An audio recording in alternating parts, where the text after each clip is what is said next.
Okay, so we are going to review the 5 basic types of reactions. And then as you gain more knowledge, again, there are um, different types or different ways to describe reactions that, depending on what you're doing, are a little bit more useful or pertinent to the situation. So, for example, neutralization is a special type of double displacement. When we get to the acid base unit, we're going to talk about that the idea that, well, not all acids and bases are created equal. When you put them together, you don't always get a perfectly neutral solution. So we're basically going to expand your definitions a little bit. And then in grade 12 and so on and further, we'll do it a little bit more. So for synthesis, decomposition, and combustion, some of the times it's easy to predict the products and sometimes it's not. When we're just going to quickly review single and double displacement, and then, like I said, we'll talk about the tools on your periodic table that will help you um, to figure out the products. So sometimes in a reaction, if you're asked a question, then it will talk about make sure you have states, and then sometimes you won't have to because again, it's difficult to predict. So just make sure you're reading the question carefully to make sure you have all the requirements. But of course, always at the bare minimum, it has to be balanced, okay? Never are you going to write down a reaction that isn't balanced. Okay, so we are going to review the 3 types, and we're going to look at or remembering the correct formula. Again, if it says you have to write the correct states, and of course, always balance with the most reduced coefficients. So you have to make sure you have the correct formula. And again, remembering the diatomic elements. So if you like the trick, I bring clay for our new home. If you like the idea of, the L thing, you can do that. Even when we do this, when we talk about halogens, just as an aside, lots of times we leave out astatine, and it's not that it's a bad halogen, it's just not very common. So the chance of you seeing it in a lab or coming across it if you're, a pharmaceutical chemist or any kind of chemist, if you choose to be a forensic chemist, whatever, is so slim that we don't include it. So for example, when you talk about diatomic, it's not diatomic. When we do predicting single displacement, we're not even going to include it as part of our halogen series, just because it's so rare. Okay? So these are the only elements when they are by themselves that are going to have a subscript of 2. Everything else is just 1. Okay? So even if you have something, say like copper, and it tells you that it's copper with a charge of 2, that little 2 is a superscript or goes up top. It has nothing to do with counting atoms. So you can just leave it out. You can put it in. When you're counting the atoms, it doesn't matter. Okay? So again, you would have talked about, subscripts and stuff in grade 10. So try not to push out of your brain things you already know. All right, so maybe you talked about this and maybe you didn't. So when you're asked to write the states, that means that you have to use one of these 4 symbols, okay? So solid, and again, we're going to look at how to predict whether a solid's going to form or precipitate. Aqueous, so that means that something dissolved in water, okay? You guys have to fill in the blanks. Are they empty? No, they're filled in? Okay.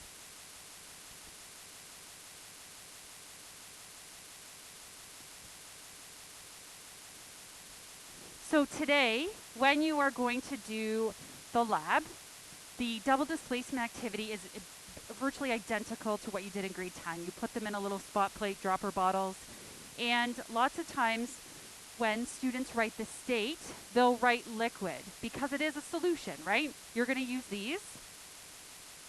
This is not a solid in there, right? But liquid, when you have a metal, when you have a solution, that implies melted, okay? So that's like when you did that lab and we talked about the melting point, it was like 686 degrees Celsius. Does it make sense that this is liquid, melted calcium chloride? No, okay? So we usually use aqueous solutions in a lab, we talked about, you know, the free ions, so then they're easy to switch, right? So generally speaking, you're going to use solid. We'll talk about when a gas is formed, and aqueous. Liquid is very rare because that implies melted, and for most of the elements, that's a difficult thing to do. Now, of course, there are weird ones.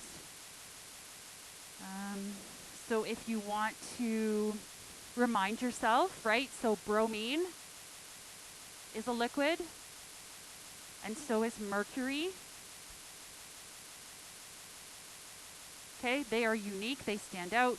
Sometimes, because this is an unfortunate font, sometimes people will try to use a cursive L to really show that it's an L. It's really up to you. Sometimes water's a liquid. Sometimes people will put aqueous, and then it's like the water dissolved in water. We sort of accept both, okay? Again, this doesn't affect the balancing, but it is an important part of writing a really good, nice, following the chemistry grammar, you know, the reaction. If you are able to predict the product, predict the state, usually with the reactants, you just have to take a look. Oh, I'm going to use calcium chloride. Oh, this is a solution, aqueous, you know? You guys are going to use magnesium metal. You're going to use strips. Magnesium, a strip, that's a solid. Okay, so usually with the reactants, you just have to sort of make observations, and then the products, we'll talk about how to predict those. And sometimes you don't have to. Okay, so synthesis reactions could also be called combination. Usually people stick to synthesis. If you're asked to state the type and you just want to write S, I'll totally accept that, okay? Syn, or even syn, S-Y-N. Chemists are lazy. We love short forms. So you can have an element, you could have a compound, you can have a diatomic element combining to form one product. So the reactants can be a little bit different, but you always want to have one product. That is synthesis. And there are plenty of reactions that actually you could classify them more than one way, and that's appropriate too. So like double displacement, if it was an acid and a base and you recognize that and you wrote neutralization, I would totally accept that answer, okay? Same with this. The one reaction we're going to write, you could actually call it combustion because you're making one product, but you're using oxygen to burn something. So there's a variety. Okay. So sometimes the question is simple and you just have to state the type. So these are all synthesis. So whether you write the word, you write S, they have only one product.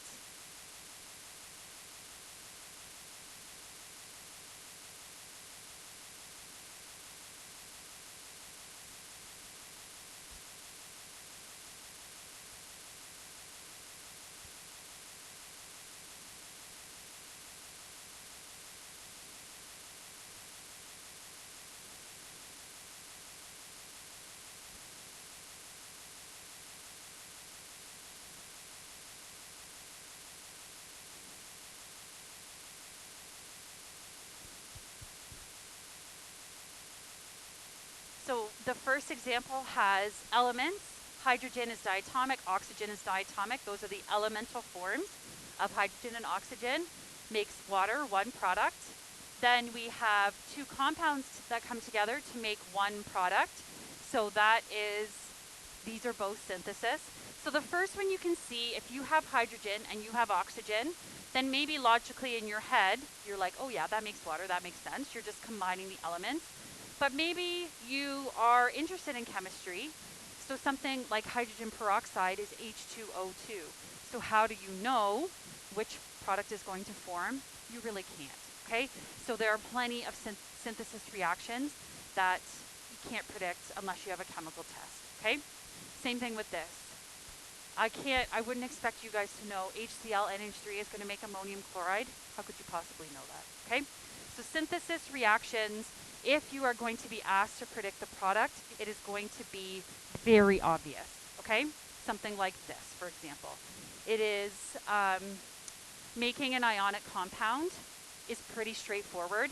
You just have to remember when you make the ionic compound to follow the appropriate rules. Put the metal first, crisscross rule, reduce the subscripts, all the stuff that we just reviewed, okay?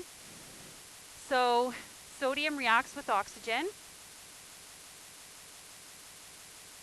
You do need to remember oxygen is diatomic. So if you want to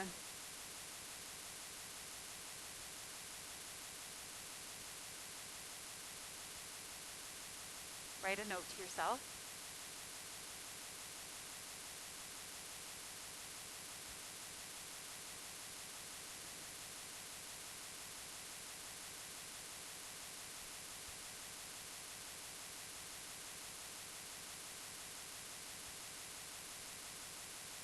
So then we're going to put them together. There's no other option, right? We're going to make a metal and a non-metal, which is an ionic compound. So when you put sodium and oxygen together, so you're not going to just do this. Okay, that's not what we do. We have to follow the appropriate rules.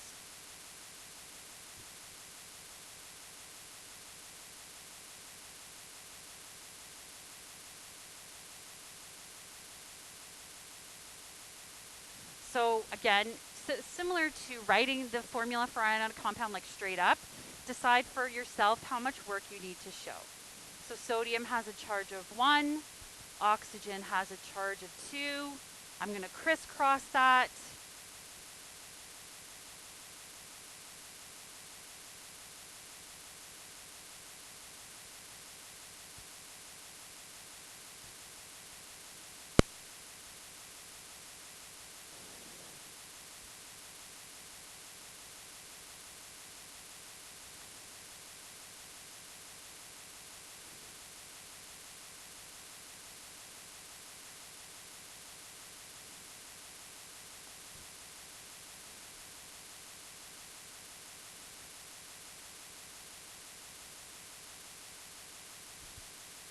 Am I done?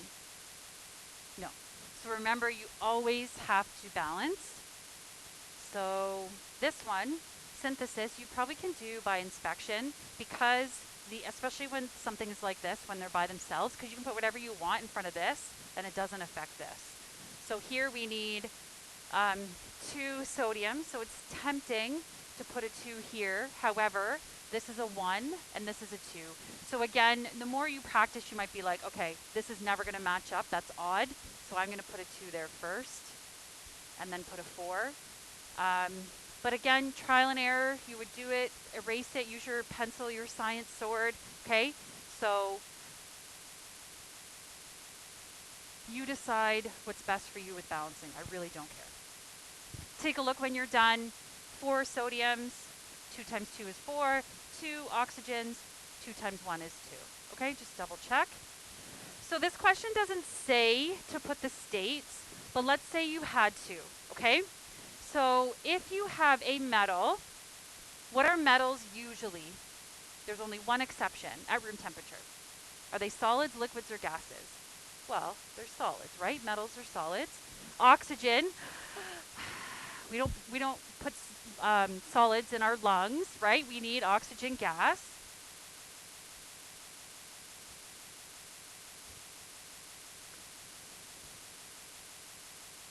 And then the product. So you might say, well, how am I supposed to know what that state's going to be? Eventually, we are going to look at how to figure it out, okay? So for now, just put AQ.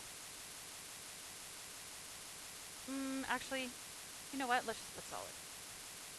But we'll look at a way to figure that out, okay? So this question would not say predict the states because that's tough to do, okay? So now this one. So this is where it says sometimes ionic. So when you have hydrogen, so you can kind of see here, hydrogen's going to combine with chlorine, which makes HCl. So maybe you know, oh, that's hydrochloric acid. So when you do acids, you crisscross, which sort of resembles an ionic compound. What happens is, as you go down, like as you do HF, HCl, HBr, HI, if you do this, the subtracting, it sort of starts to move away from ionic and into covalent. So then it's like, oh, what do I do? How do I make this work? Because hydrogen, of course, we always color it by itself, right? It's its own group. So what you can do is, if you get a question like this, like let's say like beyond here, then just treat it like ionic and it will work out, okay? Even though the math probably isn't going to once you start to go down the halogens, but for now we'll do this. Okay, so hydrogen, diatomic. Now maybe you don't have a lot of experience with hydrogen, actually with hydrogen and chlorine. History buffs will kind of be good here. Maybe you're into, the Hindenburg and stuff where the gas exploded. What's chlorine gas used for? What was it used for? Hopefully not now. Does anyone remember history buffs? It's mustard gas, right, from grade 10. They used it in World War I.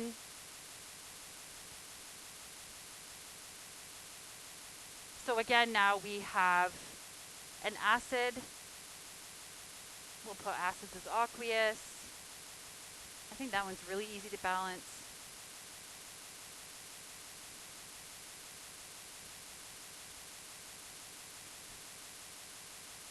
So the other kinds of synthesis are not easy, okay? So the easiest naming to predict is to do ionic compounds. Just crisscross, follow the rules that you're used to, okay?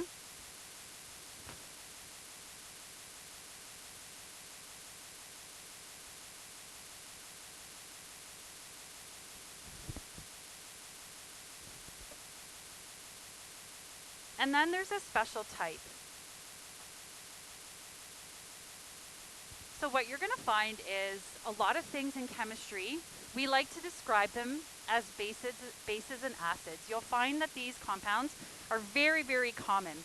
Let's say you have a pool or a hot tub. You often have to treat your pool with, like the alkalinity is off. Alkaline is a common term for basic, like how basic it is. Maybe you've added muriatic acid, your pH is too high, you have to make it lower.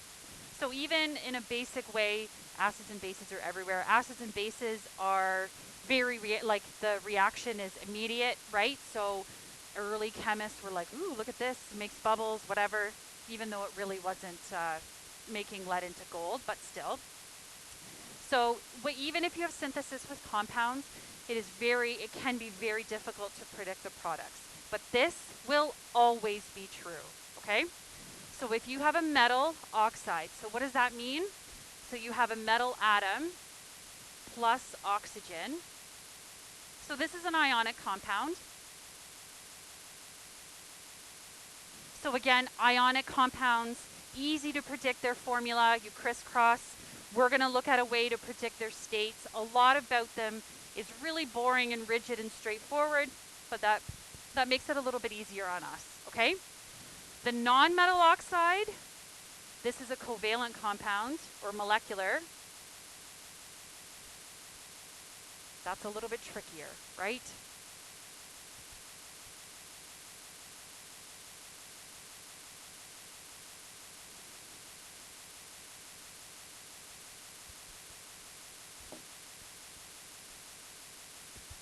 Okay, so acids and bases are really, really, really straightforward. Normally, I would get you to do this yourself, but I'm going to exhale. I'm going to make carbon dioxide into the water and, breathing might have COVID. So, so to do it together, you guys, that doesn't really make sense. But it's really straightforward. So what we're going to do, so this is important, metal oxides make bases. So if you are a highlighter, so metal is a base, and then pick a different color. Non-metal is an acid. Always in water, so I have distilled water here. And this is magnesium oxide.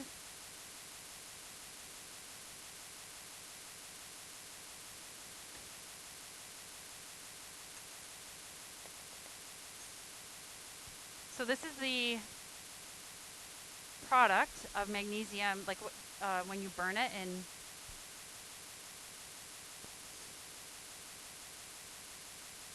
So this is bromothymol blue.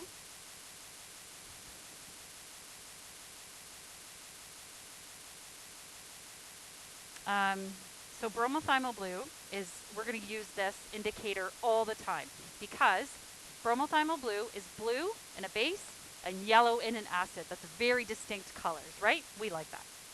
Okay, so as soon as I put this bromothymol blue in this solution, you're going to see the blue.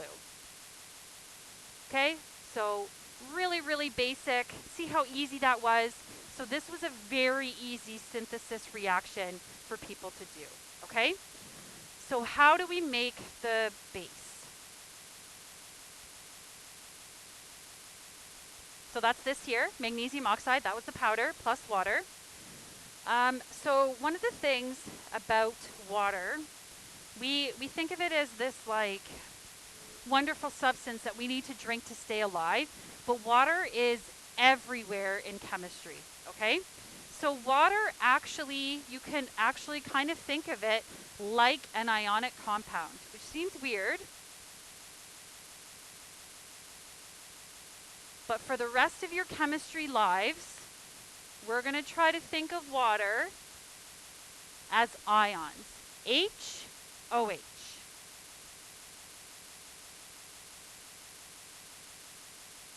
Okay? So what happens is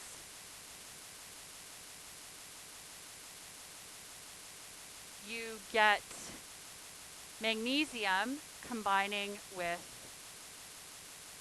the hydroxide. So again, if you want to show the work or show your steps, magnesium's alkali earth has a charge of 2. Hydroxide is one of the special ions on the back of your periodic table.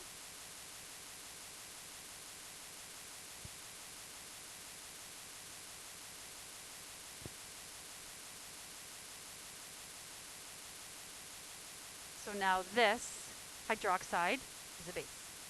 And I think it's balanced. 1, 1, 2, 2, 2. Yes.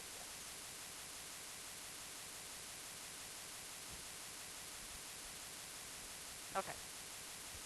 So when we do the second one, as you can imagine, exhaling, can make you feel lightheaded. So usually what I tell students, this might even be too much water. I'm like, don't put in so much water that you have to exhale so much that you pass out. Okay, that's not good. Also, you kind of have to fight your instincts because when you exhale, your instinct is to sort of inhale, right? So now there's bromothymol blue in here, and I can't drink that. Not that I'm going to die, but and invariably somebody does always. And I'm like, Miss Todd, I just drank water with bromothymol blue. So you can see it's sort of, our distilled water I don't think is perfect. It's greenish, right? So that's why bromothymol blue is good too. Yellow acid, blue base. What's the middle? Green, right? Okay, so I'm going to exhale.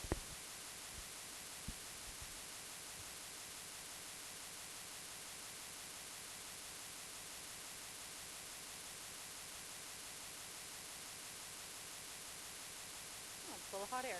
See? Look how yellow that got, right? So again, that took 10 seconds, right? Very easy for me to test. Okay? So this is weird. So you have to think about the acids we just wrote. So we did chloric acid, carbonic acid, sulfuric acid, phosphoric acid, and nitric acid. So if we have carbon dioxide, what acid do you think you're going to make?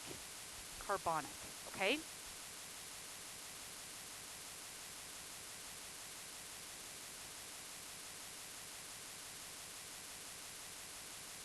So acids we've treated like ionic compounds, we're just going to crisscross.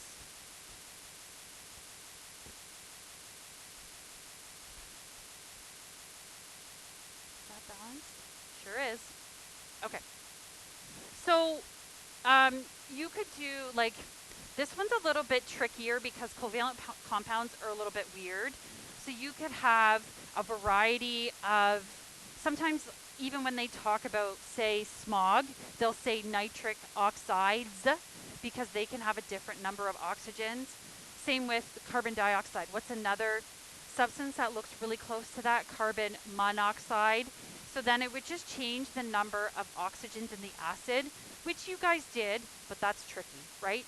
So what if I asked you to do this, it would just be the parent acid, okay?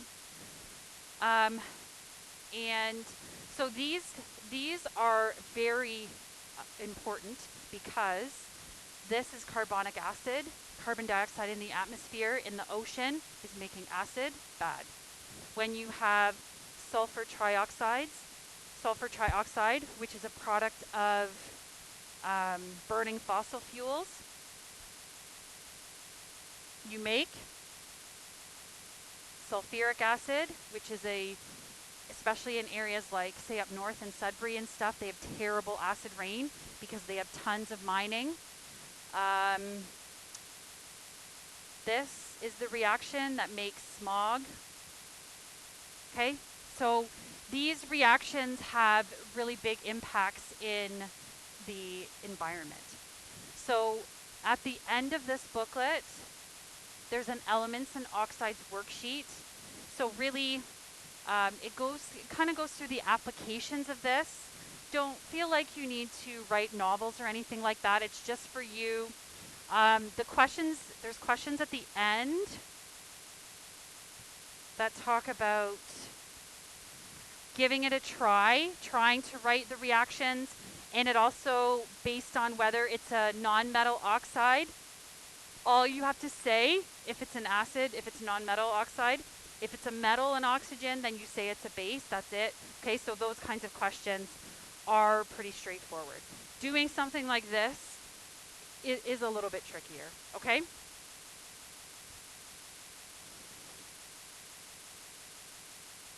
All right, so then decomposition is the opposite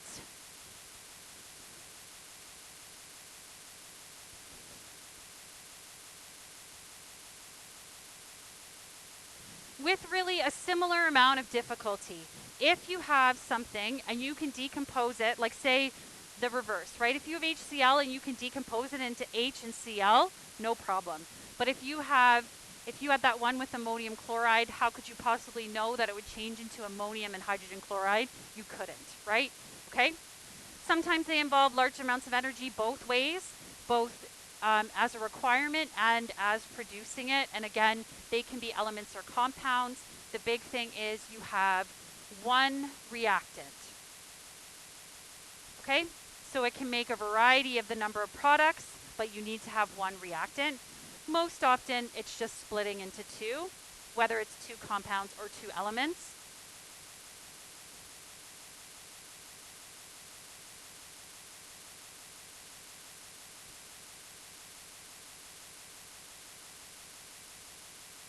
Okay, so again, if you have easy examples would be just stating the type. So you could just call this, you could put D, that's fine. You could put decomp, whatever, okay? Breaking apart into its elements. So then this question, it says magnesium oxide, which is an ionic compound. So that is easy for you guys, well, because we reviewed it, it's easy for you guys to write what that formula is. I can't give you some wacky thing and expect you to, well, what kind, like, even something like calcium carbonate, which has a polyatomic ion. Does it break down into calcium and carbonate, calcium and carbon and oxygen? That's even too tricky, right? So this is straightforward. It's one metal and one non-metal. Okay, so again, make sure you crisscross, make sure you reduce. It is a solid. So something like magnesium oxide, you can see it's in this jar here. I wiped it up with my hands. Like obviously, this is not going to decompose into hydrogen and, magnesium and oxygen just on its own. So this is a reaction that would require considerable amounts of energy. So you don't really have to worry about the reaction conditions.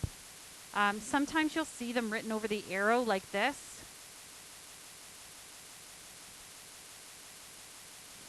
So that has nothing to do with the balancing or anything.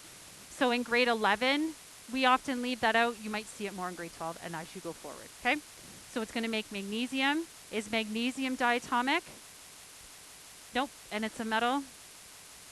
Is oxygen diatomic? Yes, and it's a gas. So, and if you're a fraction person, you could definitely have used fractions there.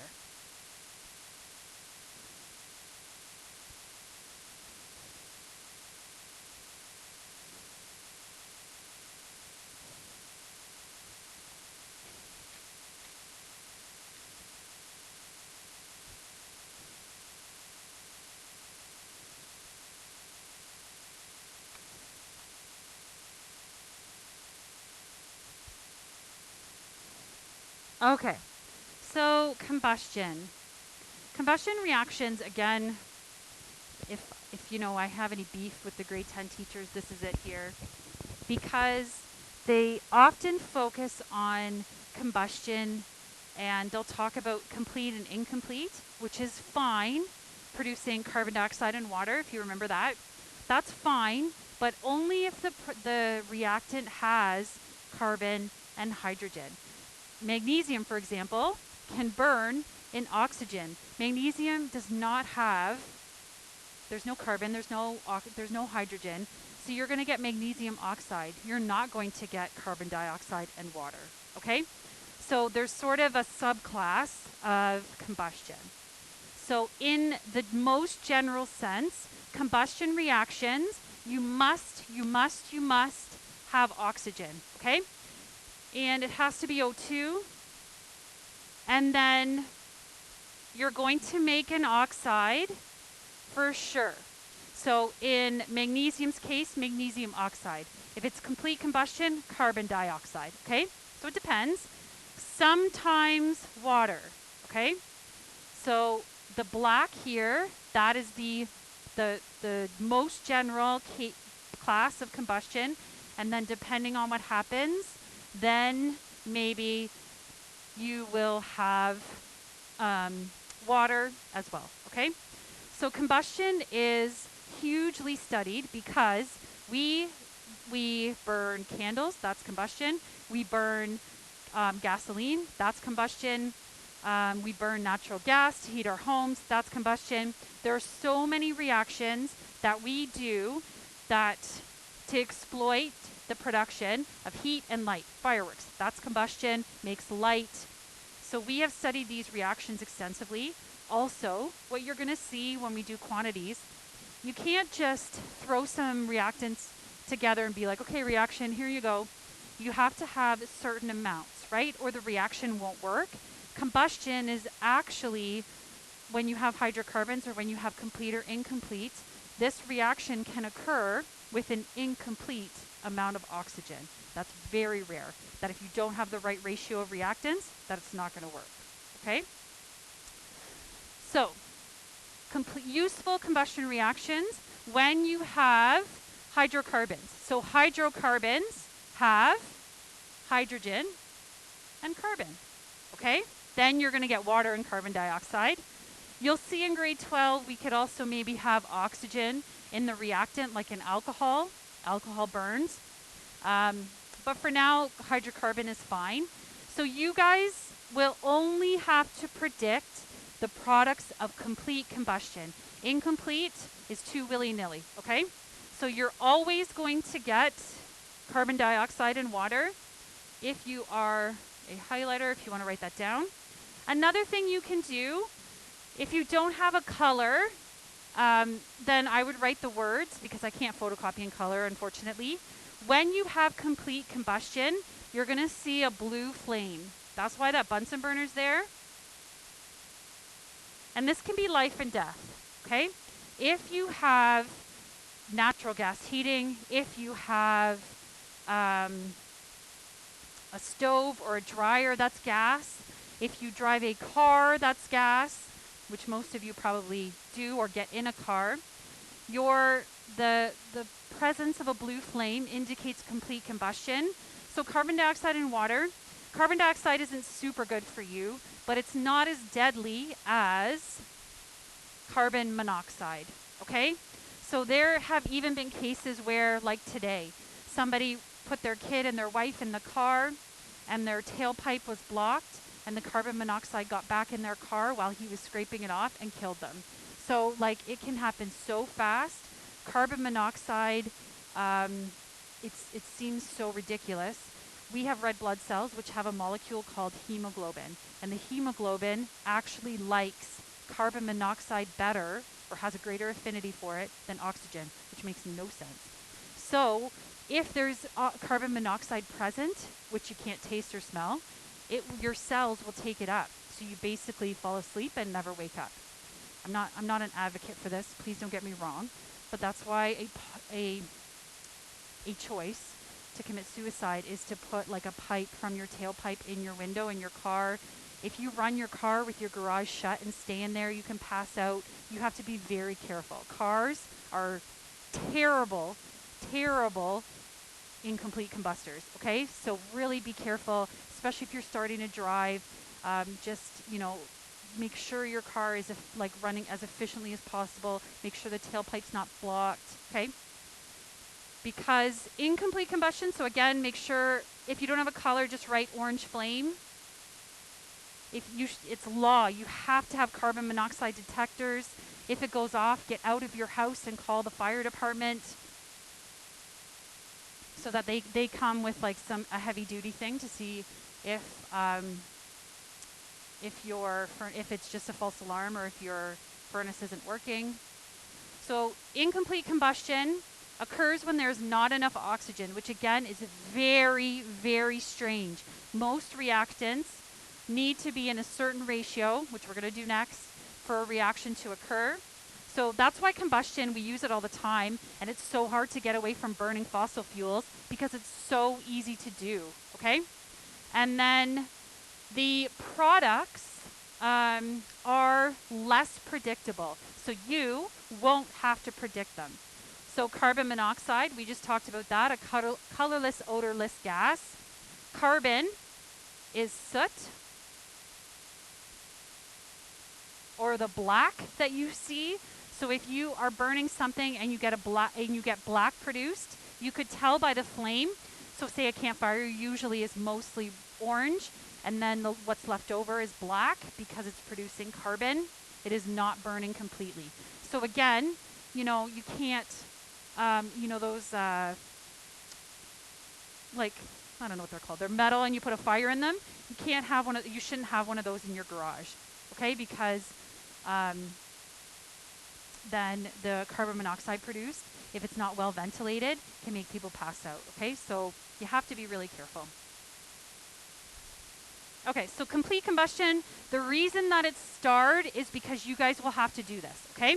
So this, knowing what the fuel is not a requirement of grade 11, so I'll give you this.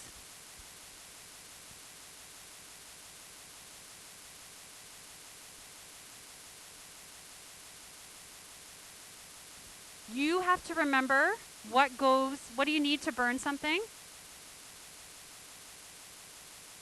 Oxygen, okay? And always, always, always, when it's complete combustion of carbon and hydrogen, you're going to get CO2 and H2O. If you write H2O first or CO2 first, that doesn't matter, okay?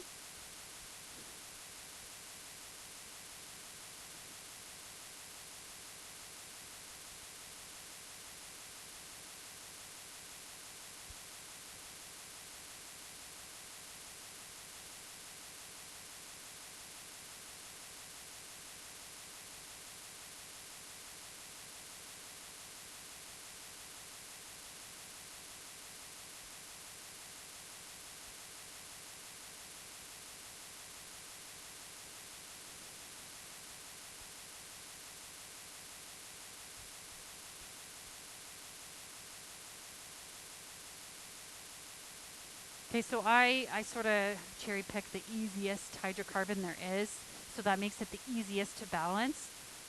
Because, again, in grade 12, we're going to do organic. Carbon can join together with single bonds. So you can have, say, octane is a chain of 10 carbons, or 8 carbons, sorry. So maybe you've heard of the octane rating of gasoline, right? That's one of the molecules in there. Carbon can have one bonded to hydrogen. You can have it double bonded, triple bonded. So there's lots of variety in the kind of hydrocarbon fuel you can have, which again, that's why it's so useful. The wax, like paraffin wax that's in most candles, is 22 carbons, a huge carbon chain, okay? So we need four hydrogens. So now we have 2 and 2 oxygens.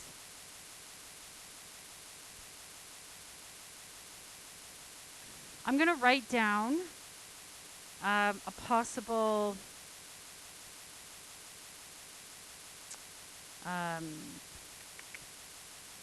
example of incomplete combustion, but again, this is not going to be an expectation. You do not need to try to figure out what it's going to be.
So make yourself a note.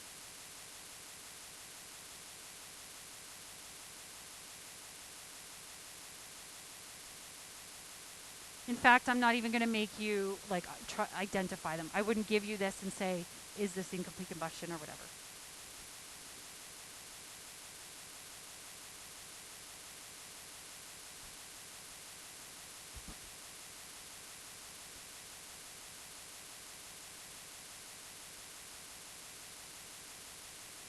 Okay, so I want to give you a chance to practice this.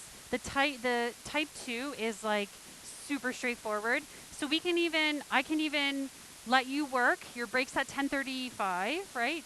Yes. And then when you come back, you can still do work. And then we can even do the types really fast before the lab after lunch. Or if you want to get the note out of the way, we can do it before lunch. We're just going to quickly go, oh yeah, that's right, dancing partners, right? Your teachers love that example. Then we're going to do separate lesson on predicting the products. So the homework is split apart. Like these are synthesis, these are decomposition, these are combustion, and then take a look at that elements and oxides worksheet, okay?